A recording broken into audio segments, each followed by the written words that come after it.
The Murcia sun fell relentlessly on my face as I drove along the road that took me to my grandmother's house. The trip from Valencia had been long and exhausting, but not as long as the last days I had spent there, saying goodbye to Antonio, my husband, the love of my life. The funeral had been an emotional endurance test that I could barely endure. Every hug, every condolence, every look of compassion felt like a dagger in my already broken heart. As the arid landscape of the Murcia region passed by the windows of my car, my mind wandered among memories. Antonio and I had planned so many things for our future, and now everything had vanished like morning fog under this harsh sun. "Come on, Maria," I said to myself, gripping the steering wheel tightly. "You have to be strong. It's what Antonio would have wanted." My grandmother's house, now my house, stood at the end of a quiet street on the outskirts of Murcia. It was a typical construction of the region, with its whitewashed walls and reddish tiles. It had always been a place of comfort to me, filled with happy memories of summers spent with my grandmother. Now, I hoped it would be my refuge, a place where I could heal and, maybe one day, smile again. But as I got closer, something didn't fit in the scene. There was movement, too much movement for a house that was supposed to be empty. And then I saw it. A huge moving truck parked right in front of the entrance. My heart skipped a beat. What was happening? I parked the car haphazardly and took off, my legs shaking from exhaustion and confusion. And there, in the middle of the chaos of boxes and furniture, were Martina and Alberto, my in-laws. What's going on here?" I managed to articulate, my voice barely a whisper muffled by surprise. Martina, a stocky woman with bright blonde dyed hair, turned to me. His face, normally scrunched up in an expression of disapproval when he looked at me, now showed a mix of surprise and something I couldn't place. "Blame. Challenge.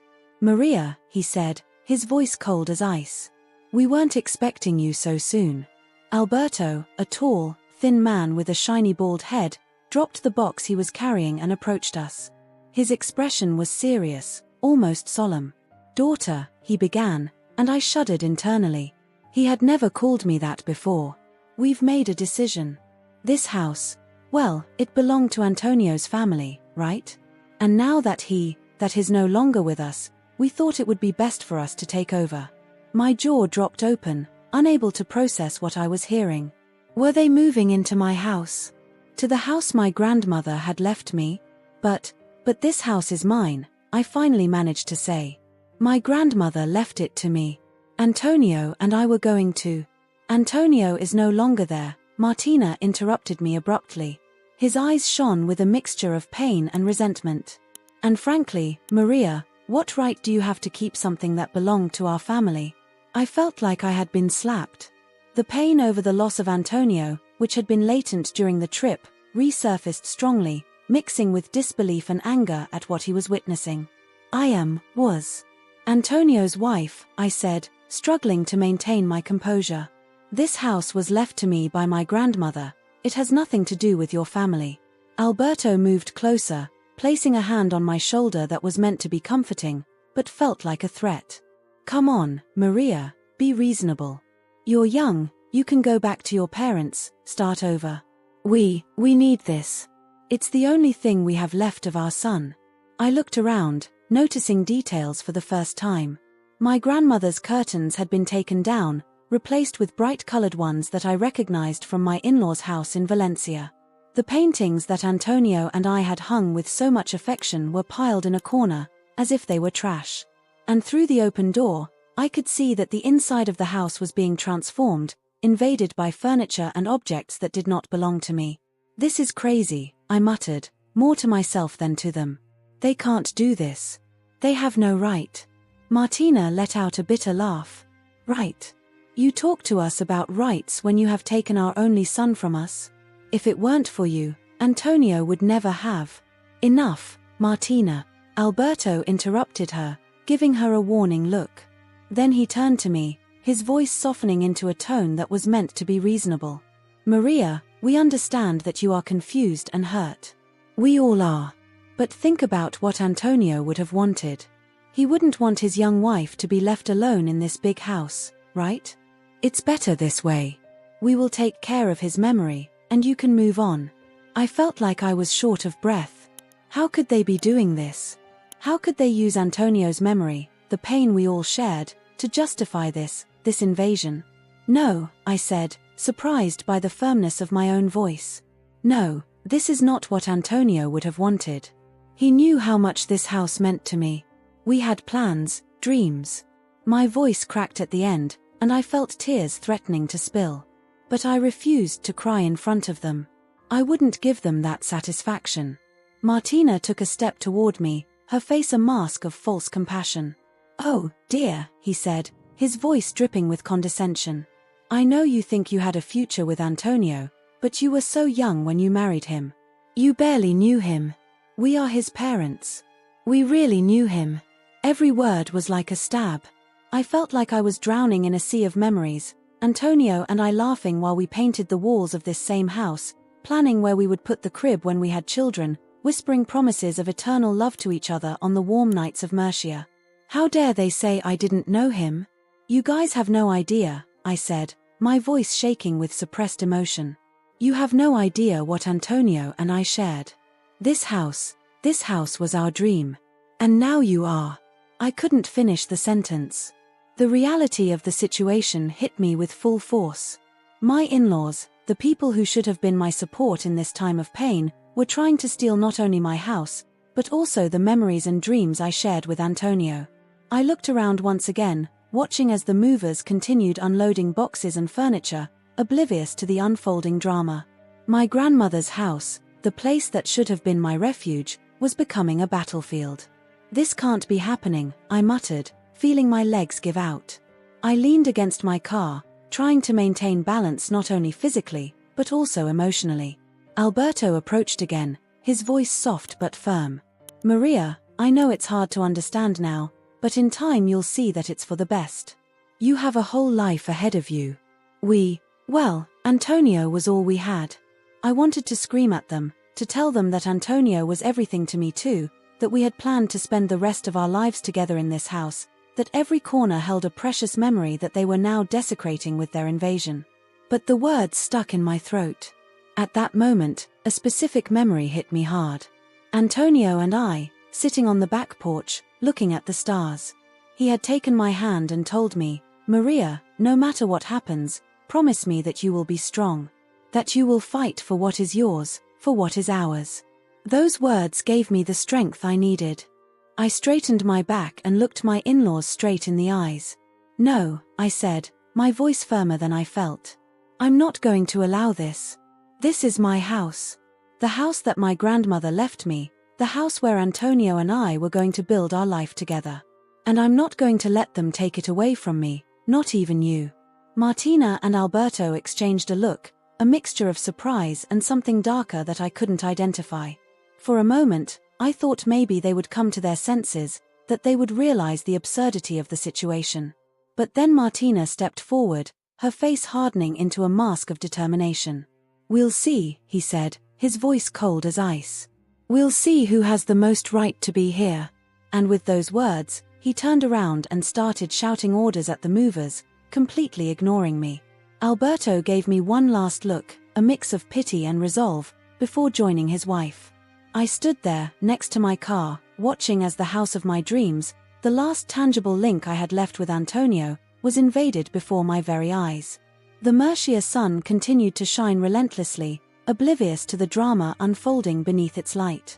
And I, widowed at 28, found myself facing a battle I never imagined having to fight, especially against the people who should have been my family in these moments of pain. The scene in front of me seemed like something out of a nightmare.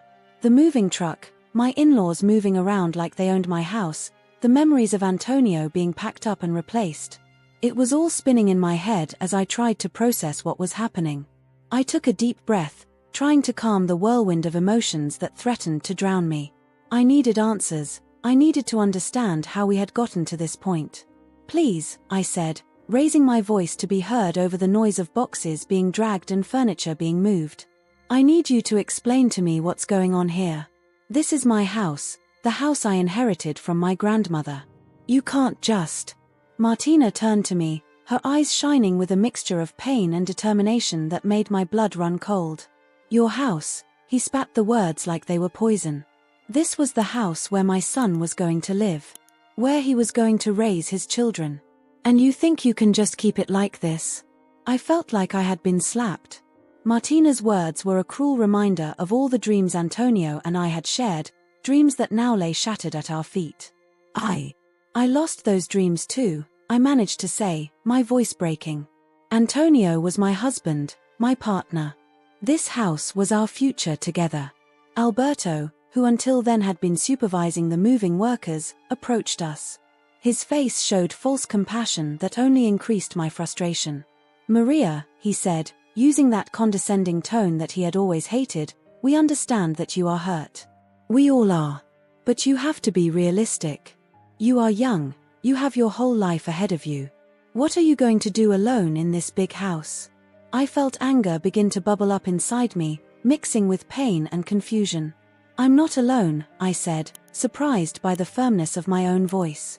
I have my memories, I have my plans. This house is part of my life, of my history. Martina let out a bitter laugh that made me shudder. History? What story? You barely knew Antonio. We are his parents, we raised him, we saw him grow up. This house should be ours. I tried to explain, I tried to make them understand. But Martina didn't let me finish. He approached me, his face inches from mine, and with a voice full of venom, he blurted out, "We're going to live here now. You better go back to your parents' house in Barcelona." I was speechless, stunned by the cruelty of his words. How could I suggest that I leave my home, the place where Antonio and I had planned to build our life together? I already live here, I finally managed to say, my voice barely above a whisper. This is my home. I have nowhere else to go. But my words fell on deaf ears. Martina had already turned around, shouting orders at the movers as if I didn't exist. Alberto gave me a look that was intended to be apologetic, but that only managed to increase my feeling of helplessness. I stood there, in the middle of the chaos, watching my in-laws take possession of my house, my memories, my life.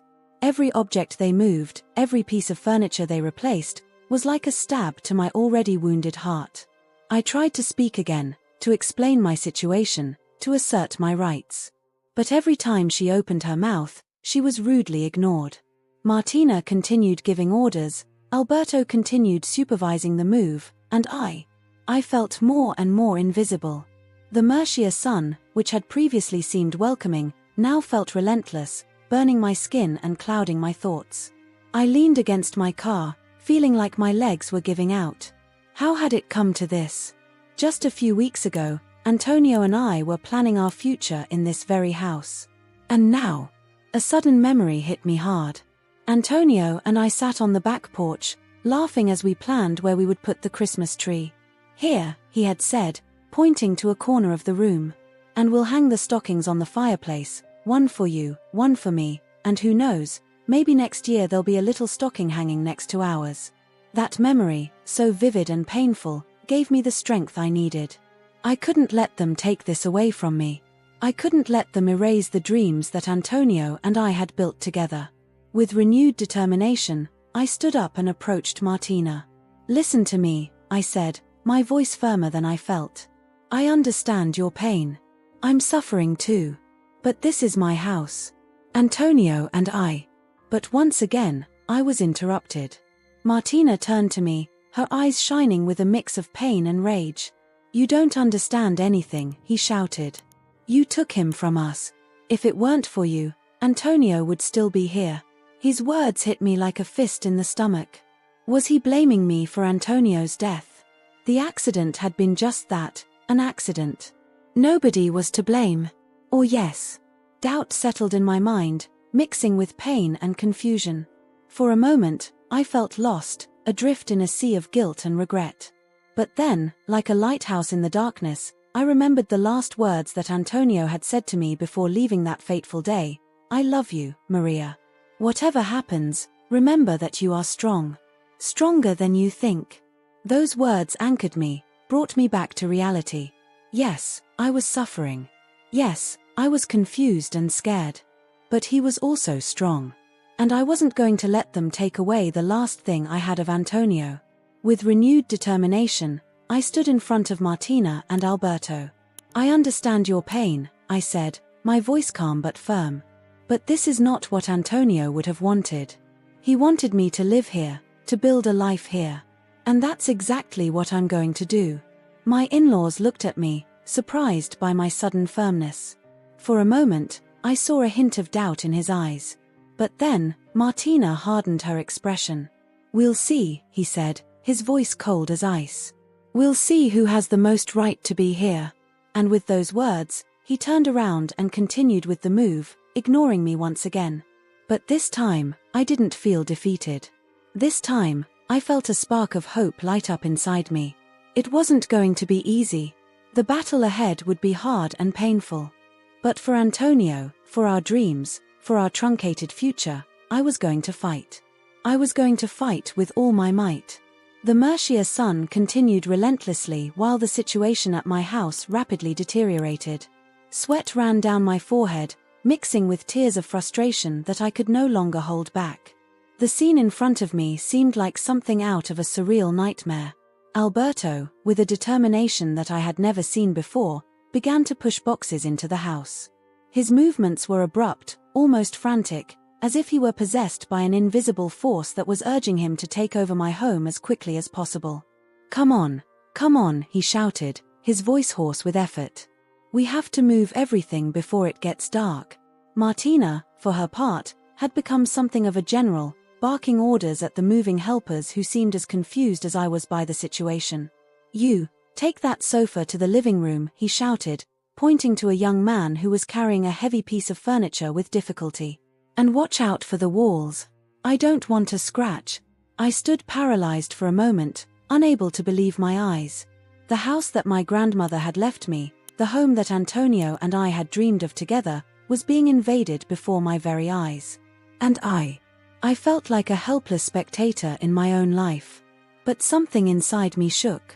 I couldn't just stand there, watching everything I had left being taken from me. With a determination I didn't know I possessed, I approached Alberto, who was about to bring in another box. "Stop it," I shouted, surprised by the strength of my own voice. "You can't do this. This is my house." I tried to grab the box that Alberto was carrying, but he was stronger. With a sudden movement, he pushed me away, making me stumble. "Maria, please," he growled, without even looking at me. "Don't make this harder. It's best for everyone." I felt anger overcome me. The best for everyone? How could I think that taking my home away was the best thing for me? I turned to Martina, hoping to find some reason in her. "Please," I begged, my voice breaking. "This house is all I have left of Antonio. They can't take it away from me like this." But Martina didn't even look at me. His eyes were fixed on the movers, his mouth a tight line of determination. The closet goes in the master bedroom," he shouted, completely ignoring me. Desperation began to take over me. I felt like I was losing control, like my life was falling apart before my eyes and I couldn't do anything to stop it. I tried to get in the way of the workers, trying to block the entrance to the house. "Stop," I shouted, spreading my arms. "You have no right to do this. Get out of my house." That's when I felt strong hands on my shoulders. Alberto pushed me away roughly, pushing me to the side. I lost my balance and fell to the ground, scraping my palms against the rough pavement. "Maria, don't make us be tougher," Alberto said, his voice a mix of irritation and false compassion. This is what Antonio would have wanted. Those words were the last straw. How dare they use Antonio's name to justify this invasion? The pain in my hands, the heat of the sun on my head, the helplessness I felt, everything mixed in a wave of anger and despair. I stood up, shaking with rage and fear. "You have no idea what Antonio would have wanted," I shouted, my voice breaking. "He wanted us to live here together, to start a family, not for his parents to kick me out of my own house." But my words fell on deaf ears. Martina and Alberto continued with their task, as if I were invisible. The movers gave me awkward looks, but continued to obey my in-laws' orders. It was in that moment, watching my life being dismantled piece by piece, that I realized I needed help. I couldn't face this alone. With shaking hands, I took my phone out of my pocket. "What are you doing?" Martina asked, finally noticing my presence. His voice had a threatening tone that I had never heard from him before. "I'm calling the police," I responded, surprised by the calm in my voice. "This is illegal. You can't just walk into my house and—" I couldn't finish the sentence. Alberto lunged at me, trying to snatch the phone from me. "Don't be stupid, Maria," he growled. "This is a family matter." I struggled to keep the phone in my hands, backing away to prevent him from taking it from me. "Let go of me," I screamed, panic rising in my chest. "Do not touch me." In the midst of the struggle, I managed to dial the emergency number. The operator's calm voice was like a lifesaver in the middle of a storm. "Emergencies, how can I help you?" "Please," I gasped, turning away from Alberto. "I need help. My in-laws are invading my house. They're trying to kick me out." I could see how Martina's face contorted with rage when she heard me. "Liar," he shouted, approaching menacingly. "This is our house. You are the intruder here." The operator on the other end of the line seemed to grasp the urgency of the situation. Stay calm. We are sending a patrol to your address. Please can you provide me with more details?" With a shaky voice, I gave him the address and a brief description of what was happening. The entire time, Martina and Alberto gave me looks that oscillated between anger and panic. "You've made a big mistake, Maria," Alberto said, his voice low and threatening. "This is not going to end well for you." I felt a chill run down my spine, but I stood my ground. There was no turning back. I had called the police and, for the first time since I had arrived, I felt a glimmer of hope. The minutes that followed were a blur of screams, threats and chaos. Martina and Alberto redoubled their efforts to cram as many things as possible into the house, as if they thought that physically owning the space would give them some kind of legal right to it. I stayed close to my car, clinging to my phone like it was a protective talisman. Every second that passed felt like an eternity. How long would it take the police to arrive? And what would happen when they arrived? Finally, after what seemed like an eternity, I heard the sound of sirens approaching. The relief I felt was indescribable. Finally, someone could bring order to this chaos. I saw how Martina's face turned pale when she heard the sirens. Alberto dropped the box he was carrying, his expression a mix of fear and defiance. "This is not over, Maria," Martina said, her voice shaking slightly. "Don't think that some police are going to solve this." As I watched the patrol car turn the corner, I felt a mix of overwhelming emotions. Relief, fear, hope, uncertainty. Everything mixed inside me like an emotional storm. She didn't know what was going to happen now, but at least she was no longer alone in this battle. With my heart pounding, I prepared to face whatever came. For Antonio, for our dreams, for my home. I was willing to fight until the end. The sound of the sirens approaching brought a wave of relief that coursed through my entire body. However, that brief moment of hope quickly faded when I attempted to enter the house to greet the officers. To my horror, I discovered that the key no longer fit the lock. "What?" I muttered, incredulously, as I struggled with the door. "It just can't be." That's when reality hit me like a fist to the stomach. My in-laws had changed the locks. Within hours, not only had they invaded my home, but they had also locked me out, as if I were the intruder. Helplessness and rage mixed inside me, forming a lump in my throat. I approached one of the windows, trying to see what was happening inside. What I saw took my breath away. Martina and Alberto moved around the living room as if they owned the place. They rearranged the furniture, hung new paintings, methodically erasing any trace of my life with Antonio. It was like watching my memories being erased, one by one. "Stop!" I shouted, hitting the glass with the palm of my hand. "This is my house. You can't do this." But my cries fell on deaf ears. Martina didn't even flinch, continuing with her task of rearranging the sofa cushions. Alberto, for his part, gave me a cold look before drawing the curtains, blocking my view of the interior. I felt like I was in a surreal nightmare. How had we gotten to this point? Just a few weeks ago, this house was full of love and hope. Antonio and I had spent hours planning our future here, imagining what it would be like to raise our children in these rooms. And now, the sound of a car stopping brought me out of my thoughts. 2 police officers got out of the vehicle, their faces serious as they assessed the scene. "Good afternoon," one of them said, approaching me. "We've received a call about a domestic dispute. Can you explain what's going on?" The words came out of my mouth in an uncontrollable torrent. I told them about Antonio's death, about how this house was my inheritance, about how my in-laws had suddenly appeared and taken possession of everything.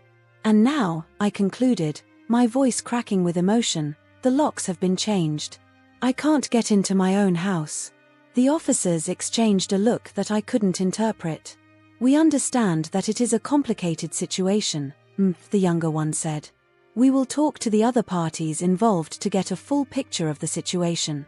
As I watched them approach the door and ring the bell, I felt a mix of relief and anxiety. Finally, someone with authority was going to intervene. But what if my in-laws managed to convince them of their side of the story? The door opened, and I saw Martina put on her best worried face. "Oh, officers," I heard her say, her voice heavy with false sweetness. "Thank God you're here. There's been a terrible misunderstanding." The minutes that followed were torture. From my position, I could see how Martina and Alberto were talking to the police officers, gesturing animatedly. From time to time, they would throw glances at me, some of pity, others of barely concealed triumph. Finally, after what seemed like an eternity, the officers came out of the house and approached me. Their expressions were neutral, but I could detect a hint of discomfort in their eyes. The senior officer began, "We have spoken to your in-laws and reviewed the situation. We understand that there is a dispute over the ownership of this house." "There's no dispute," I exclaimed, feeling frustration building inside me. "My grandmother left me this house. I have the papers to prove it." The officer nodded slowly. "We understand, but her in-laws claim there are documents indicating the property belonged to her late husband. At this time, we cannot determine who has the legal right to be here." I felt like the ground was opening up under my feet. Documents? What documents? Antonio and I had never changed ownership of the house. "Oh yes. But I live here," I managed to say, my voice barely above a whisper. "All my things are inside. My life is in there." The younger officer looked at me sympathetically. "We understand, but at this time, we cannot evict anyone from the property. This appears to be a legal matter that will need to be resolved in court." The words fell on me like a bucket of cold water. Courts? How long would that take? Where was he supposed to live in the meantime? But what am I supposed to do now? I asked, feeling tears begin to form in my eyes. The officers exchanged another awkward look. "For the moment, we suggest that you find an alternative place to stay," the major said. "Maybe with family or friends. And we recommend that you consult with a lawyer as soon as possible." As I watched them get into their patrol car and drive away, I felt more alone than ever. The house that had been my refuge, my home, now stood before me like an impenetrable fortress. Through the windows, I could see Martina and Alberto moving freely, occupying the space I once shared with Antonio. The sun was beginning to set, turning the sky orange and pink. At any other time, it would have been a beautiful sight. But now, it only served to highlight the cruel reality of my situation. I sat on the porch steps, feeling the weight of the world on my shoulders. What was I going to do now? Where would I go? All my belongings, all my memories of Antonio, were inside that house. And now, I was forced to walk away from it all. I pulled out my phone, my fingers trembling as I searched through my contacts. I needed help, I needed a place to stay. But more than anything, I needed someone to help me fight for what was mine. As I dialed my best friend Elena's number, I took one last look at the house. Through the window, I could see Martina looking at me, a triumphant smile on her lips. I felt determination growing inside me. This wasn't over. Somehow, someway, I was going to get my home back and the memories of Antonio it contained. Elena's voice on the other end of the line was like a balm for my wounded soul. "Maria, what's wrong? You sound terrible." I took a deep breath, preparing to tell my story once more. This battle was just beginning, and he needed all the allies he could get. Elena, I said, my voice broken but determined, I need your help. Terrible things have happened and I don't know what to do. As I began to recount the events of the day, I felt a mix of emotions, fear, anger, sadness, but also a spark of hope.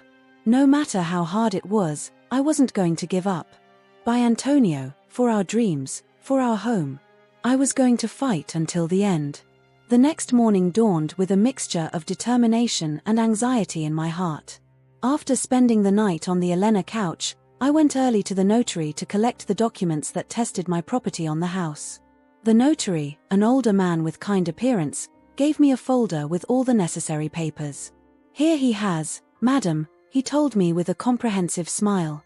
These documents clearly demonstrate that property belongs to you. It was a gift from your grandmother, isn't it? I nodded, feeling a knot in my throat when I reminded my grandmother. Yes, she left it before dying. I wanted Antonio and I had a place to start our family. The notary nodded. Well, with these papers there should be no doubt about their right to property. With the folder firmly grabbed against my chest, I went back to the house. This time, I was not alone. Elena insisted on accompanying me, and we called the police to be present when she presented the documents. Upon arrival, I saw that the moving truck was still parked in front of the house.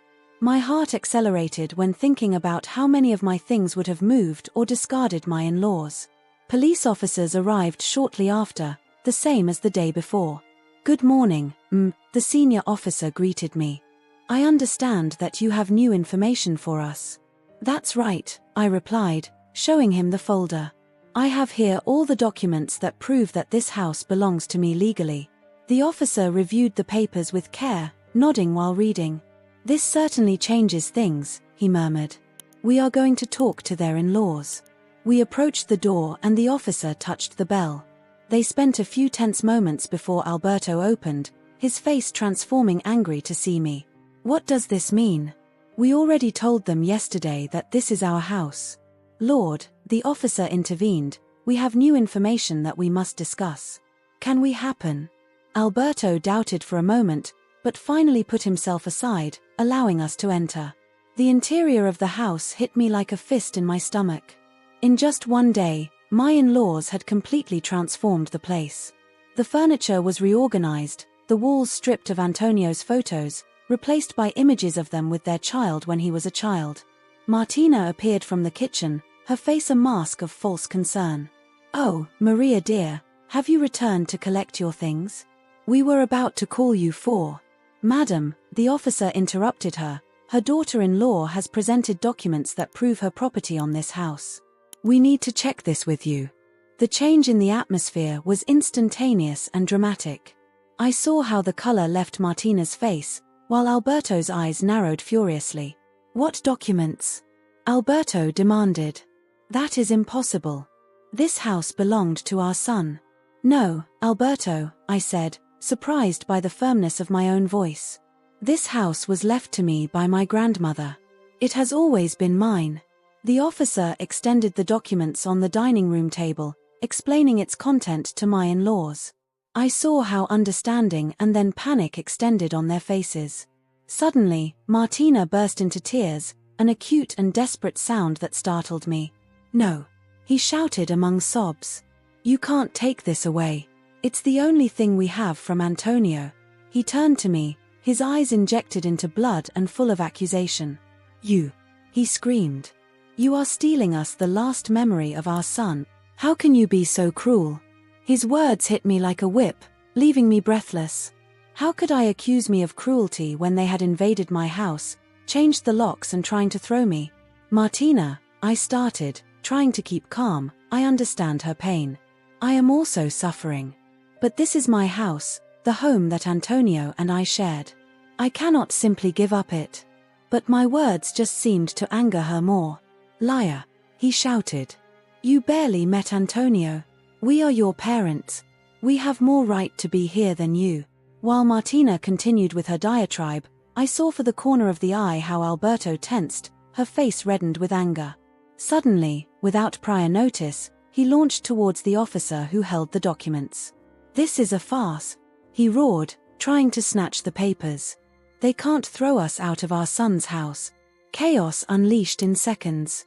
The officer, taken by surprise, tripped back, while his partner intervened to contain Alberto. Elena grabbed my arm, pulling me back to get away from the fray. "Alberto, no!" I shouted, horrified by the scene that was developed before my eyes. But it was as if my in-laws had lost all sense of reason. Martina kept screaming and crying, now directing her anger towards the officers. Alberto struggled with the police, his contorted face in a mask of fury and pain. "Take me, Ruggie. This is our house. They have no right to throw us." The officers struggled to maintain control of the situation, trying to calm Alberto without using excessive strength. "Lord, please, calm down," said one of them. "This will only get things worse." But Alberto was beyond reason. In a sudden movement, he managed to get out of the officer's grip and launched a wild punch. The coup brushed the policeman's cheek, which retreated surprised. "Alberto!" I shouted, horrified. "Enough. Please." But it was too late. The other officer immediately pounced on Alberto, subjecting him against the ground. "He is arrested for assaulting an officer," he announced, while placing his wives. Martina, seeing her husband on the ground, seemed to completely lose control. He threw himself against the officer, scratching and hitting. "Swell it. Monsters. They are destroying our family." In a matter of minutes, both were handcuffed and being driven outside the house. Martina was still crying and shouting, while Alberto had fallen into a furious and resentful silence. I stayed there, in the middle of the room, feeling as if the whole world had become upside down. Elena hugged me, murmuring words of comfort that barely recorded. One of the officers approached me, his expression a mixture of sympathy and professionalism. "Madam, I'm very sorry for all this. Her in-laws will be taken to the police station for purple search and aggression charges to an officer. Do you want to present additional charges?" I looked at the door, where I could see Martina and Alberto being introduced into the patrol car. Despite everything they had done, I felt a stab of compassion. They were suffering, just like me. "No," I finally said, my voice just a whisper. "I will not present charges. Only, I just want this to end." The officer nodded. "I understand. Well, the house is officially under your control. If you need anything else, do not hesitate to call us." While I saw the officers leave, I felt overwhelmed by a mixture of relief and sadness. I had recovered my house, yes, but at what price? Antonio's family, people who should have been my support in these difficult times, were now practically my enemies. Elena squeezed her shoulder gently. "Come on, Maria. Let's start putting everything in order." I nodded slowly, looking around. The house that once had been a symbol of love and hope now seemed like a battlefield. But it was my battlefield, and I was determined to rebuild my life here, step by step, day by day. While the task of returning my home to normal began, I could not help thinking about Antonio. What would he think of all this?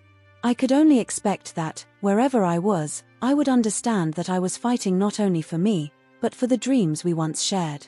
The silence that followed the police departure was deafening. I stayed there, in the middle of the room, feeling as if he had just woken up from a nightmare, just to realize that reality was even worse. Elena, my faithful friend, remained by my side, her hand on my shoulder like an anchor in the middle of the emotional storm that enveloped me. "Maria," he said gently, "are you okay?" It took a moment to respond, my mind still processing the chaotic events that had just developed in front of my eyes. "I don't know," I finally replied, my voice just a whisper. "I can't believe this has happened." I looked around, noticing for the first time the state in which the house had remained after the altercation. A vase lay shattered on the ground, water and flowers scattered on the carpet that Antonio and I had chosen together. The dining room chairs were overturned, and the papers that tested my property were scattered throughout the table. "Come on," Elena said, gently guiding me to the couch. "Sit a moment. You need to process all this." I dropped heavily on the couch, feeling as if every ounce of energy had been drained from my body. Elena disappeared in the kitchen and returned moments later with a glass of water, which I accepted grateful. "What am I going to do now?" I asked, more to myself than Elena. My in-laws are in jail. Because of me. Elena sat next to me, her face a mixture of concern and determination. No, Maria. This is not your fault. They made their own decisions. They invaded your home, they threw you away, and then they assaulted the police. You were only defending what is yours. I knew Elena was right, but she couldn't help feeling a guilty stab. In spite of everything they had done, Martina and Alberto were Antonio's parents. What would he think of this whole situation? As if he read my thoughts, Elena added, Antonio would understand. He would want you to fight for your home, for the memories they shared here. I nodded slowly, trying to find comfort in his words. But the image of Martina crying and Alberto being subjected by the police continued to reproduce in my mind, again and again. The sound of the phone broke the silence, making me jump. Elena reached him before me. Do you say? He replied. His face tense while listening. Yes, she's here. A moment. The phone passed me with a serious expression. It's from the police station. With trembling hands, I took the phone. Hello. Mrs. Maria? A male voice replied on the other side of the line. I am the Rodriguez officer. I call her in relation to the incident with her in-laws. I felt as if an ice fist squeezed my heart. Yes, tell me. Your in-laws are arrested and face the charges of purple and aggression to an officer. However, before proceeding, we need to know if you want to present additional charges for the invasion of your property. I was silent for a moment, the severity of the situation weighing on me. Present charges? Against Antonio's parents? I don't know, I finally replied. What would happen if I don't present charges? The officer paused before responding. Well, they would still face charges for the aggression to the officer, but the invasion of property would remain as a civil issue. They could get bail more easily. I closed my eyes, trying to think clearly. On the one hand, Martina and Alberto had invaded my house, they had tried to throw me out of my own home. They deserved to face the consequences of their actions. But on the other hand, they were family. Antonio's family. Can I think about it? I asked. I have time to decide. Of course, the officer replied. He has 24 hours to make a decision. Meanwhile, his in-laws will remain detained. After hanging, I turned to Elena, who looked at me with concern. What should I do? I asked him, feeling completely lost. Elena sighed deeply. Maria, nobody can make that decision for you. But think about this. What will help you heal? What will allow you to move on? His words resonated in my mind while looking around the room. Every corner of this house kept a memory of Antonio, of our life together. But now, those memories were stained by their parents' actions. I need air, I said, getting up abruptly. Elena nodded and followed me as she went out to the back garden. The afternoon sun bathed the little garden that Antonio and I had taken care of so much love. The roses that we had planted together were in full flowering, their red petals shining under the golden light. I approached them, gently stroking a cocoon. Oh, Antonio, I murmured, feeling the tears sprout in my eyes. What would you do? He could almost hear his voice, soft and comforting as always. Do what brought you peace, my love, he seemed to tell me. Do not let hatred and resentment consume your heart. I breathed deeply, the aroma of the roses filling my lungs. At that time, I felt as if sudden clarity invaded me.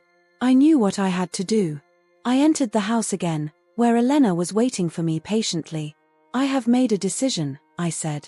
I took the phone and marked the police station number. When the officer Rodriguez replied, my voice did not tremble. I will not present additional charges, I said. But I have a condition. What would that condition be, madam?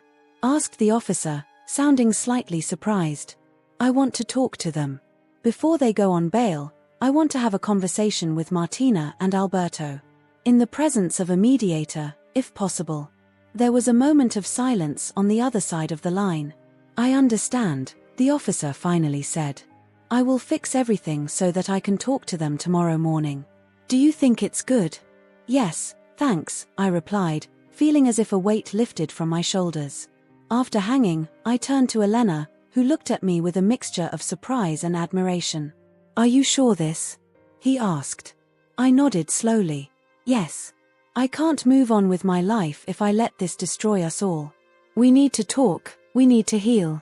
Elena hugged me tightly. "You are stronger than you think, Maria. Antonio would be proud of you." That night, while Elena stayed to sleep in the guest room, I sat on the bed that once I shared with Antonio. I took a picture of us, smiling and happy on our wedding day. "Give me forces, my love," I whispered in the image. "Tomorrow will be a difficult day." The next morning, I woke up with a mixture of nervousness and determination. I dressed carefully, choosing a dress that Antonio had always loved. I wanted to feel it close to me today. Elena accompanied me to the police station, her silent presence an invaluable comfort. When we arrived, Officer Rodriguez received us and led us to a small meeting room. "His in-laws are on their way," he informed us. "And the mediator is here." Minutes later, the door opened and Martina and Alberto entered, escorted by another officer. They were tired and dejected, so different from the furious and determined people who had invaded my house just 2 days ago.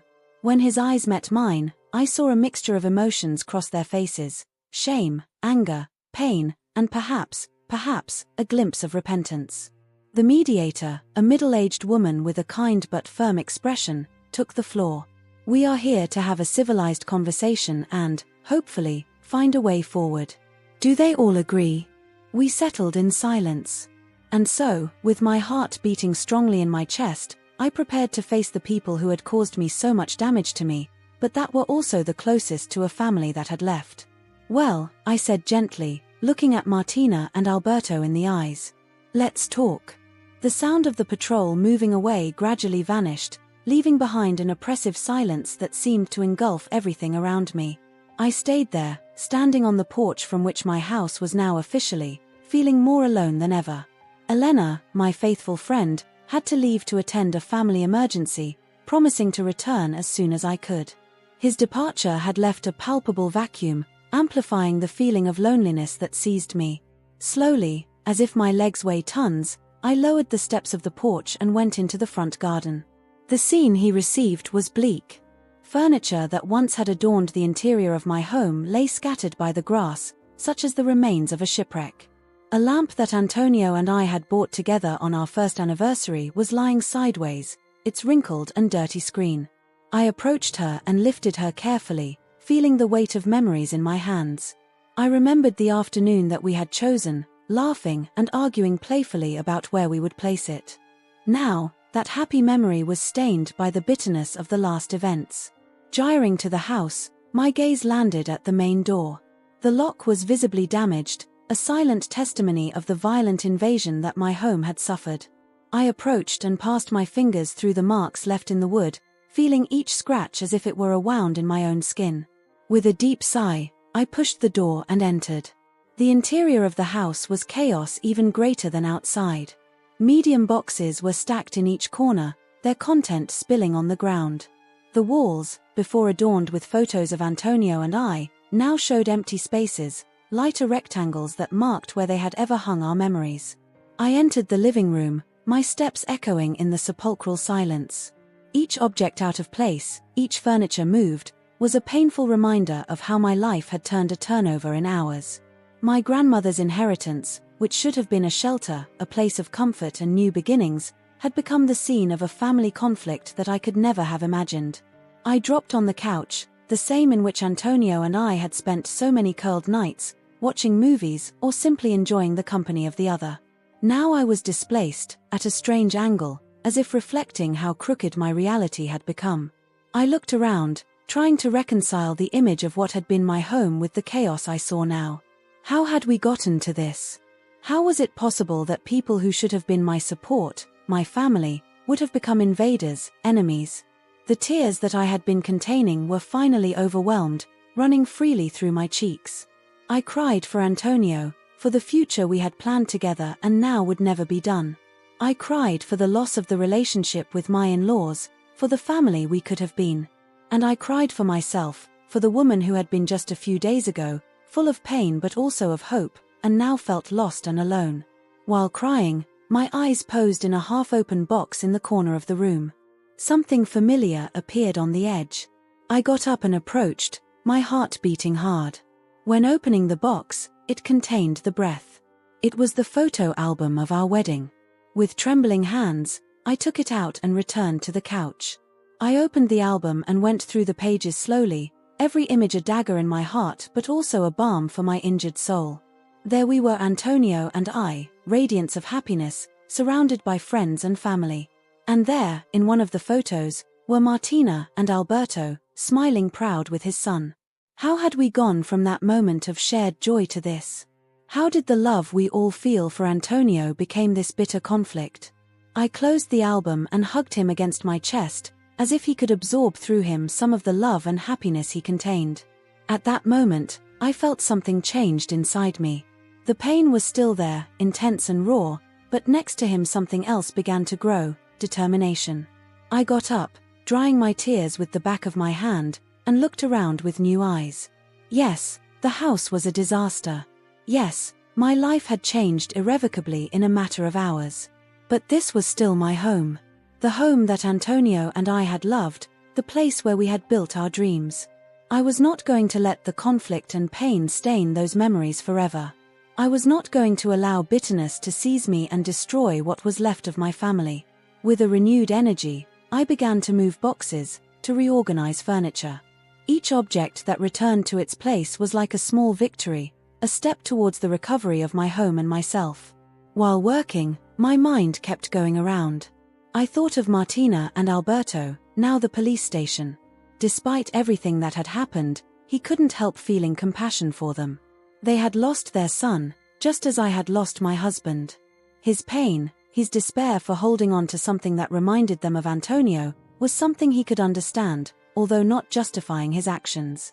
Maybe, I thought, there was an opportunity to heal, not only for me, but for all of us.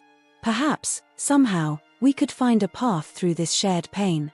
When the sun began to wear, staining the sky of warm tones, much of the house had returned to normal. Exhausted but with a feeling of achievement, I sat on the rear porch, the same place where Antonio and I used to see the sunset. I took my phone and, after a moment of doubt, marked the police station number. When the officer responded, my voice was firm and determined. "Good afternoon," I said. "I am Maria, Martina, and Alberto's daughter-in-law. I wanted to know if it would be possible to organize a meeting with them tomorrow, with a mediator present." There was a pause on the other side of the line. "Of course, madam," the officer replied, sounding slightly surprised. "Are you sure you want to do this?" "Yes," I replied, feeling a certainty that I had not experienced in days. "It's time for us to talk, we try to understand each other. For the good of all." After agreeing the details of the meeting, I hung the phone and turned my gaze to the garden. The roses that Antonio and I had planted were in full flowering, their petals shining with the last rays of the sun. At that moment, I felt as if a soft breeze wrapped me, bringing with him the aroma of the roses and a whisper that sounded suspiciously like Antonio's voice. "I'm proud of you, my love," he seemed to say. I closed my eyes, letting a peace that I had not felt in a long time invaded me. Tomorrow would be a new day, one day to start healing, to rebuild not only my home, but also broken relationships. The house that had inherited, which should have been a shelter, had become the scene of a conflict that could never have planned. But now, sitting on the porch while the day came to an end, I felt that it could also become the place where healing began. With that hope in my heart, I got up and entered the house. Tomorrow would be a difficult day, but I was ready to face it. By Antonio, for myself, and yes, even for Martina and Alberto. It was time to begin to rebuild, to find a path through pain towards a future that, although different from the one he had imagined, could still be full of love and hope.